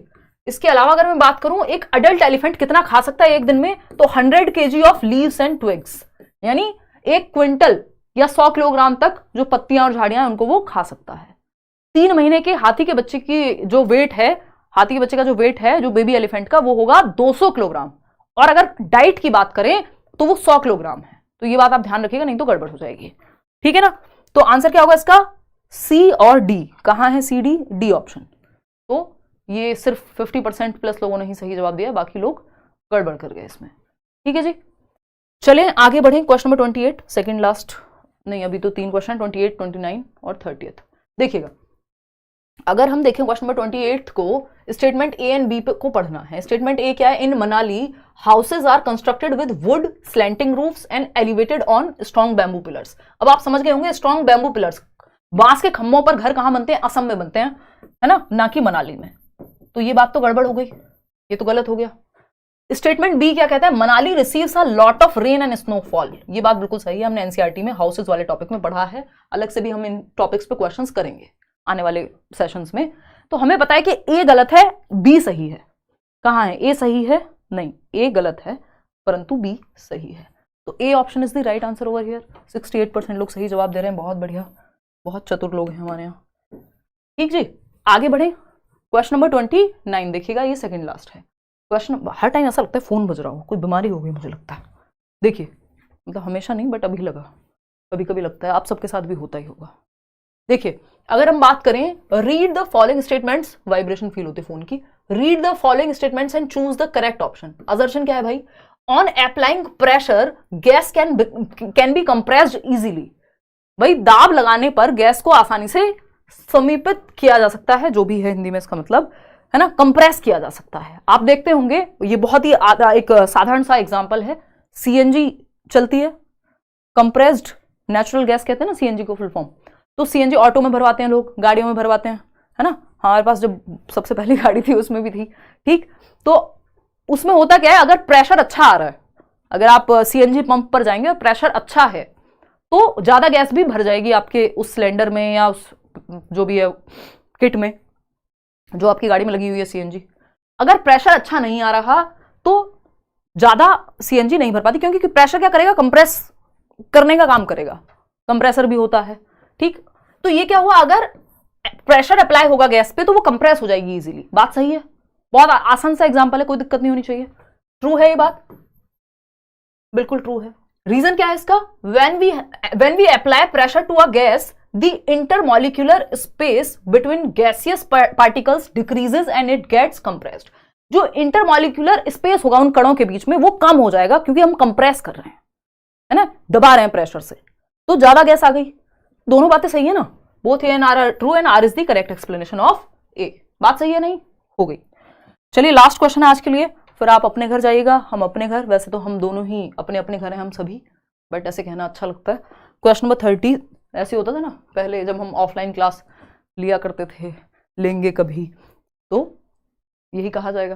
देखिए question number 30, consider the following main functions of plants. Plants के मेन फंक्शन भी पता नहीं कितनी बार पूछे जा चुके हैं। To produce and store food, भोजन का उत्पादन और भंडारण करना, प्रोड्यूस करना और स्टोर भी करना फूड को। वो प्लांट स्टोर करना प्लांट का फंक्शन नहीं होता, बट ठीक है आप कर लीजिए, सोच लीजिए। To give strength and support to the plant, सही है। To transport water and minerals from roots to the other parts of the plant, सही है। अब क्या सही है इसमें? तीनों सही हो सकते हैं? नहीं हो सकते। तो फिर तो हमें किन्हीं दो के साथ ही जाना हो सकते हैं भाई, तीनों सही। अब तो आप फंस गए, जवाब दो।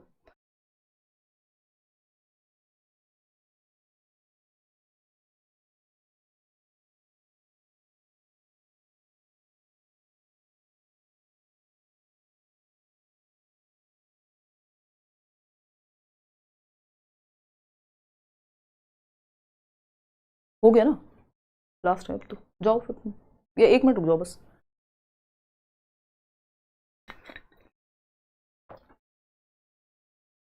एक मिनट को यार, कोई तो क्वेश्चन हमने मिस किया। सीडीबी क्वेश्चन बैंक करा दिया। अरे कराएंगे यार, काहे टेंशन लेते हैं, हमारे होते काहे टेंशन लेते हैं भाई। मैं भाषा बिगाड़ नहीं रही हूँ, मैं कोशिश करती हूँ ये थोड़ी बहुत टूटी फूटी भोजपुरी या जो भाषा बोल ली जाए।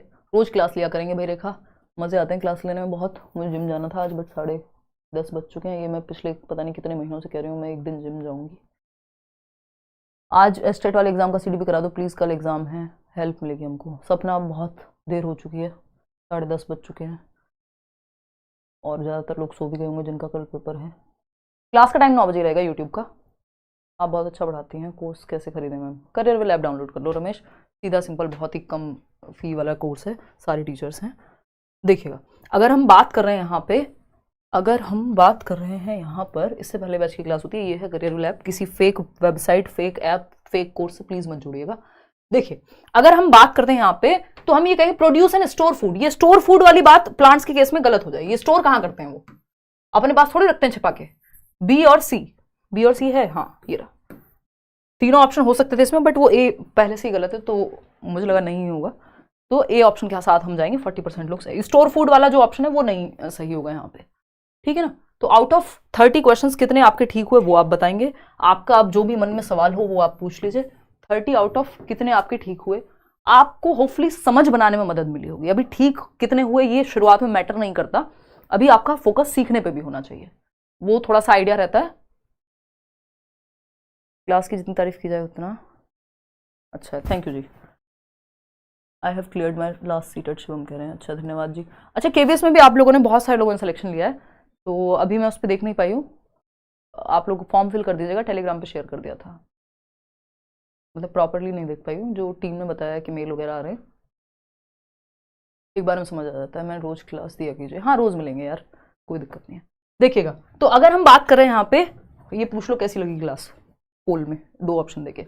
अच्छा यहाँ पे ना ये टेलीग्राम चैनल है, फ्री है, किसी फेक चैनल से मत जुड़ जाइएगा। टेलीग्राम पे जाकर के सर्च कीजिएगा लेट्स लर्न स्क्वाड, या डिस्क्रिप्शन बॉक्स में लिंक मिल जाएगा, वहाँ से आपको ये जो नोट्स हैं यूट्यूब की क्लासेस के वो मिलते रहेंगे। बाकी तो आपकी मर्जी है, ये ऑफिशियल अकाउंट्स हैं, किसी भी फेक अकाउंट से मत जुड़िएगा। फेसबुक पे या इवन ट्विटर पे भी बहुत सारे फेक अकाउंट्स बने हुए हैं, इंस्टाग्राम पे भी, तो ये थोड़ा सा आप ध्यान रखिएगा कि आपको ऑफिशियल अकाउंट से जुड़ना है अगर आप जुड़ रहे हैं मेरे नाम पे। Telegram channel let's learn squad, 8.5 lakh से ज़्यादा लोग जो हैं, लार्जेस्ट चैनल है टीचिंग का। तो अगर हम बात कर रहे हैं यहाँ पे, एक तो ये बात हुई, और दूसरा अगर आप कोर्स ले रहे हैं तो सिर्फ करियर विल पे जुड़िएगा अगर आप मेरे साथ जुड़ना चाह रहे हैं तो, क्योंकि मैं लाइव क्लासेस वहीं चलती हैं जो कोर्स की क्लास हैं, ठीक है ना। सीटेट का बैच चल रहा है आपका। चलिए आज के लिए इतना ही, थैंक यू सो मच। कल मिलेंगे 9 बजे, क्वेश्चंस की पीडीएफ मिल जाएगी करियर विल ऐप पे। हाँ बताओ मैडम। हाँ हाँ हाँ हाँ हाँ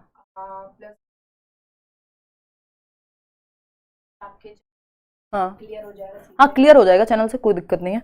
बस थोड़ी सी मेहनत आप एक्स्ट्रा कर लीजिएगा, क्योंकि होता क्या है बैच में आपको सारी चीज़ें एक साथ परोस दी जाती हैं। यहाँ थोड़ी सी आपको मेहनत लगती है कि कुछ टॉपिक्स अगर मान लो मैं इस बार नहीं करा रही हूँ तो वो आप प्रीवियस देख लें, एक्स्ट्रा है कुछ नोट्स से देख लें, थोड़ा सा आपकी इंडिविजुअल रिस्पॉन्सिबिलिटी थोड़ी ज़्यादा हो जाती है। बाकी ऐसा नहीं है, आप कर सकते हैं क्लियर, लाखों लोगों ने किया है आज तक। बैचेस तो बहुत बाद में मैंने पढ़ाना शुरू किया था पेड, है ना, कई साल तक फ्री पढ़ाया था, तो वो दिक्कत नहीं। इवन मैंने फ्री नोट्स भी इसीलिए दिए हुए हैं, इतने क्वालिटी नोट्स आपको फ्री में कहीं पे भी नहीं मिलेंगे। और इवन वो नोट्स बिहार की भी कई जगहों पे यार मुझे फीडबैक मिलता रहता है, बेचे भी जाते हैं और लोग खरीदते भी हैं, जबकि वो आप लोग की हेल्प के लिए, जो लोग इकोनॉमिकली नहीं अफोर्ड कर पा रहे हैं या जो भी है।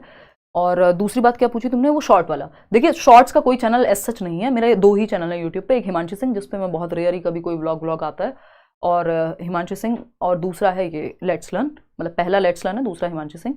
इसके अलावा और कोई तीसरा चैनल नहीं है, वो सब फैन चैनल्स हैं या तो, या लोगों ने शौक से बनाए हुए हैं। अब ठीक है उनका जीवन चल जाता है, बट कई लोग अनएथिकल हरकतें करते हैं, वो नहीं करनी चाहिए उनको। तो यही 2 ऑफिशियल चैनल्स हैं, बाकी आप भरोसा मत कीजिए कोई कोर्स बेच रहा है, कुछ और कर रहा है। अगेन अगर कोर्स लेना सिर्फ करियर विल ऐप पे मैं मिलूंगी, अदरवाइज सारी फेक वेबसाइट्स, फेक कोर्सेज फिर आपको मिलेंगे टेलीग्राम वगैरह के थ्रू। तो career will app, that's it, या लेट्स लर्न पढ़ाई के लिए, ठीक है। थोड़ा मौज मस्ती के लिए कभी हिमांशु सिंह, बट उस पर मैं खुद ही एक्टिव नहीं हूँ पिछले काफ़ी टाइम से। अभी आएगा वैसे एक जल्दी ही ब्लॉग। चलिए आज के लिए इतना ही रखेंगे, तो आप कमेंट्स में बता दीजिएगा आपके क्या विचार हैं। कल 9 बजे मिलेंगे CDP।